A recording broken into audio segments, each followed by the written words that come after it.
What we are now witnessing is entirely unprecedented. 300 million Americans are locked down as their country gets raped. Total economic freeze. 32% unemployment and 47 million out of work. Hundreds of millions of workers are sitting at home, not working. About half the country is currently under some sort of a shelter-in-place order. The Fed estimated that nearly 67 million Americans work in occupations that are at high risk of layoffs because of social distancing measures.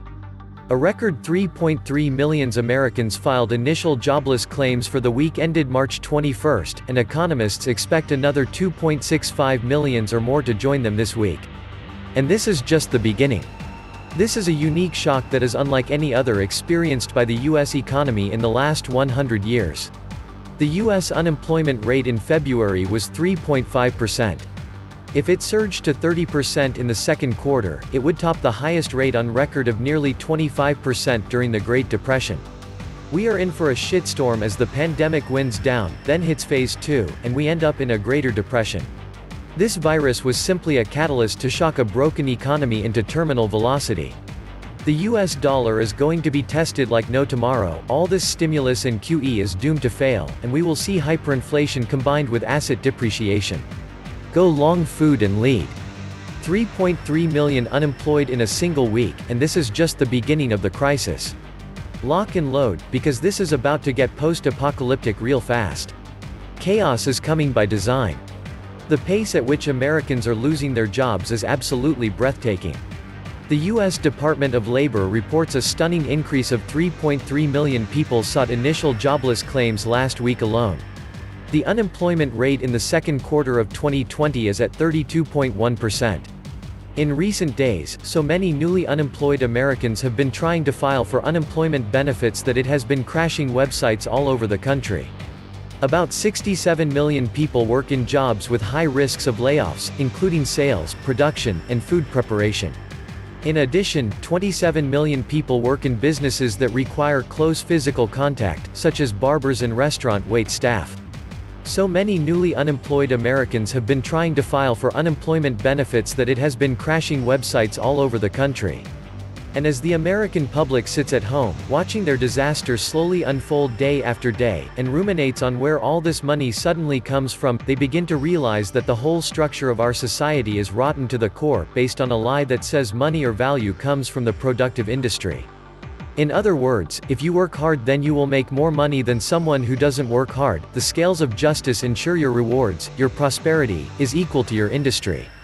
The epiphany slowly arises, and the general populace sees it, they feel it. It expands with a wave of mounting and seething anger. Money doesn't come from productivity or industriousness, it's printed out of nothing by unelected, unidentified criminals hiding in the shadows. What gives them this right? Why is our government complicit in this perversion of morality? Who is going to stop it? Is there any sense in even going along with this corrupt charade any longer? These are the questions that will begin to run through the populace's collective minds as they sit at home and await their $1,200 checks, watching billions and trillions go somewhere else, never to be seen by them. The vast majority, more than 75%, of the $2 trillion in taxpayer monies will go to the already filthy rich, corporate CEOs and major shareholders. The little people will get a few crumbs thrown their way and will be expected to be extremely grateful for it. Lots of businesses will be letting go of people and claiming poverty so they can get free taxpayer money. A reasonable estimate of losses from large government programs is 10%.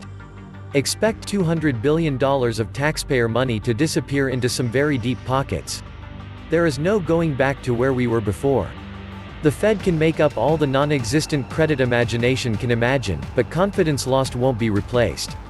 The corporations outsourced our jobs and used debt to buy back stocks to increase the executives' compensation, while the Fed lowers interest rates to 0% to rob the savers and gives unlimited money to the banksters, only caring about stock markets, with no concern of inflation. The people have record unemployment, and they are trying to pay bills to take care of their families. This is World War III, people versus the banksters. Hey, fellow American. You are not going back to work next month or next year. The Second Great Depression has arrived. Trump won't tell you, but I will. You won't have rent, credit, or car payments. America has hit an iceberg, and your beach bucket is too small to bail you out. If you don't believe me, call your boss and ask him when you can come back to work. Money has stopped. Drive around your town. What's open? 2 weeks of paychecks have already been missed. Most Americans are living paycheck to paycheck. 80% of all Americans have less than $1,000. Americans have massive student loans, credit cards, home, and auto debt. That $1,000 is already gone. Try buying food with a maxed credit card and no savings. Life has already turned desperate for many. I am weeping for my fellow man. For many, many Americans, life is going to be hell in the coming months, possibly years. Something like 3 out of 4 Americans live paycheck to paycheck. How in the world are they going to make ends meet? The courts will be jammed for years with bankruptcies. Corporations are not paying rent. Landlords are being told they can't kick non-paying renters out. And this is when the government introduces the universal basic income. They are already doing it in Italy, as there seems to be no end to this lockdown anytime soon. Many companies and jobs will be gone forever, as the Fed floods the market with fake paper money. This was a planned takedown. They have continually orchestrated these events since December 23, 1913. It is socialism for the rich and powerful. For the rest of us, it is survival of the fittest. A violent psychopath tells you there is an invisible enemy that's going to kill you and your family, and the only way to fight it is to give that psychopath absolute control over your life. And you do it without question. That's why violent psychopaths will always rise to power, a la the war on terror, war on drugs, the new war on pandemics, because you know we have to be on war footing. And it is always the war on us. Do not pay your mortgage. Do not pay your credit card bill. Do not pay your loans. Take your money out of the banks. Take care of yourself. The government will take care of the banks and corporations. You are on your own. This is New World Order full speed ahead. Welcome back to the Atlantis report. Please take some time to subscribe to my backup channels. I do upload videos there too. You'll find the links in the description box. You will also find a PayPal link if you want to make a donation. Thank you.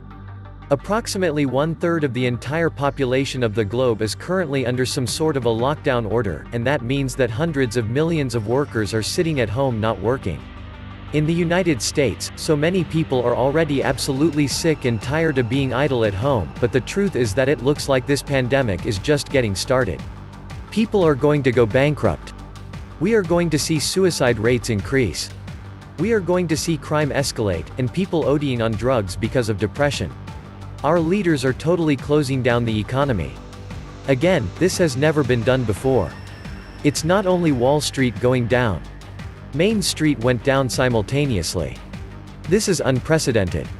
Usually, the markets go down, and then the ripple effects start hitting Main Street. This time boom, they are both down. It's going to be worse than the Great Depression. It's going to be the greatest depression. 3.3 million Americans just filed for unemployment benefits and the Dow is up 4%. Are we living in a simulation? The Fed has been responsible for 93% of the entire stock market movement since 2008. It is a con. 3.3 million Americans lose their jobs and their livelihoods at the fastest clip in American history. And the stock market laughs all the way to the bank. Yes. That's a sick bunch of deluded delusional on Wall Street. The Dow is a total lie. Check out what oil is doing today after a move up with the lift in the stock markets. Oil is telling us we are looking at a major worldwide economic collapse. The Fed can't manipulate everything. Cheap oil, but yet, no jobs will drive demand down. The Fed's toolbox is already empty. Their final trick is so obvious to everyone at this point that it's laughable. Everyone here knows that a tired trick is called buy stocks. Their solution to every problem that exists. Buy stocks. Get the hook and yank these assholes off the stage before they cause more destruction. So broke we can't afford a gallon of gas, and can't find a gallon of milk. Thus America, formerly regarded as the bastion of capitalism and economic prosperity, completes the transformation to fascism. Not with a protest and an existential struggle, but by decree and by debt and circuses that will be paid for by the indentured servitude of our children and grandchildren. The markets, if we can call them that. Because let's face it, when the centrally planned Fed printing presses are used to buy everything that's not nailed down, there's no longer a free market, or all rigged. There are no markets. The Fed prints debt and uses it to buy bad credits in the debt markets and bad stocks in the stock markets, creating the illusion of supply and demand, the illusion of capitalist resilience, and wealth. It's all just a facade, of course, since, in actuality, the US economy is a centrally planned charade that Mao and Stalin would have been proud of. Markets are not allowed to go down, and price reality, and all that's missing at this point are the 5-year plenums. The engine of capital allocation and price discovery, which has made America the envy of the rest of the world and the beacon that everyone wanted to follow, has been willfully and intentionally destroyed. In a week where millions have filed for unemployment, and the US and world, the economy is physically shut down, the Dow is rallying by thousands of points, even though the situation in the real world from just a week or two ago has gotten significantly worse.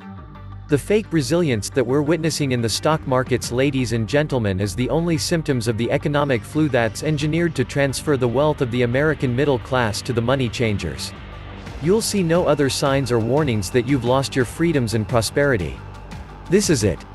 This is not a rescue package, but wealth redistribution on a grand scale, from those that saved and those that toiled and paid taxes to those that did and will do neither. Thus the land of the free and the home of the brave has been replaced with something entirely different. Something that now lives on borrowed time and that looks like, quacks like, and smells like a communist, fascist utopia. What is next in the centrally planned demolition of America, oh dear leaders? Electronic money, where the individual has no privacy and where you can control and monitor 24/7 the compliant population of indentured slaves? Chip implants so that no one may get out of line, lest their access to electronic money, and their ability to buy food gets turned off. Re-education camps, where you brainwash those that still believe in the Constitution and those that refuse to submit to your totalitarian utopia. At a time like this, the words of an unknown sage from 1933 ring especially true: if the American people ever allow private banks to control the issue of their currency, first by inflation, then by deflation, the banks and corporations that will grow up around them will deprive the people of all property until their children wake up homeless on the continent their fathers conquered. I believe that banking institutions are more dangerous to our liberties than standing armies. The issuing power should be taken from the banks and restored to the people, to whom it properly belongs. Think about what is happening here. Without the Fed, the deadwood would be cleared out on a regular basis. Good businesses would survive and thrive. Bad businesses would fail. Nothing to prop them up. Instead, what we have is a system in place that will ensure big businesses with connections will survive, regardless of how well they are run. It makes sure that everyone with connections is bulletproof. They cannot fail. They can take whatever outrageous risks they want and know that the Fed will be there to make them whole. They are already wealthy, but they get fabulously more so in each successive crash. They love crashes because it allows them to feast at the Fed trough each time there is hysteria. This is how our financial system now works. You work hard to make money. The rich get their money made out of thin air. Why play a game that's rigged against you? It's one thing if it's like it is in Vegas where you know the odds are against you, but it's an entirely different thing when the other side is telling you all the rules are there to ensure a level playing field, when in fact they are there to make sure you get skimmed, extracted, and screwed until you finally die. This was the Atlantis report. Please like, share, subscribe.